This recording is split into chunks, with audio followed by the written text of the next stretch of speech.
Yumurtadan çıkacak anne kuşun yavrusu.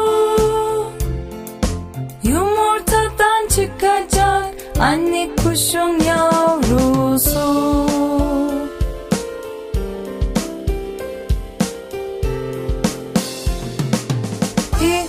Yatak, yatak. Pamuk gibi yumuşak, pamuk gibi yumuşak. Çok